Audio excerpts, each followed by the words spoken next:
고위공직자 범죄수사처가 1호 사건으로 조희연 교육감을 선택한 걸 두고 뒷말이 무성합니다. 공수처 출범 취지에 맞지 않는다거나 비교적 단순한 사건을 골랐다는 등 비판이 적지 않은데 수사 결과로 논란을 불식시킬 수 있을까요? 김경수 기자가 보도합니다.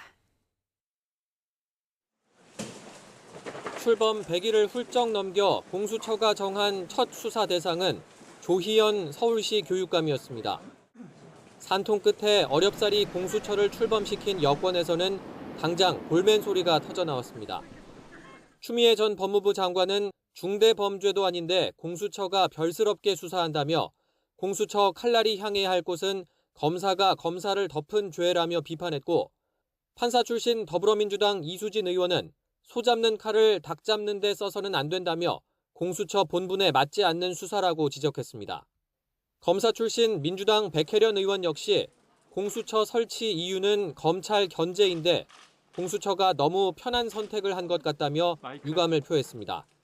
공수처에서 좀 편한 선택을 했다고 보이는데요. 공수처의 존재 이유를 따지고 본다면 조금 더 어렵더라도 공수처의 그 선명성과 존재감을 보일 수 있는 사건을 선택했으면 하는 아쉬움이 있습니다. 게다가 공수처는 검사와 판사, 경무관 이상 경찰 공무원에 대한 기소권만 있어 조 교육감을 수사하더라도 직접 재판에 넘길 수가 없습니다. 이런 제약과 부정적 여론에도 공수처가 상징성이 큰 1호 수사를 조 교육감으로 선택한 건 검사나 판사 사건보다 상대적으로 정치적 부담이 덜하기 때문이란 분석입니다. 또 아직 13명에 불과한 검사 숫자 등 공수처의 현재 수사 역량을 고려했을 때 비교적 단시간에 성과를 낼 수 있는 사건이라는 점도 영향을 미친 것으로 보입니다. 검사 5명을 배당해 1호 사건 수사에 착수한 공수처는 앞으로 조 교육감의 직권 남용 혐의 입증에 주력하게 됩니다.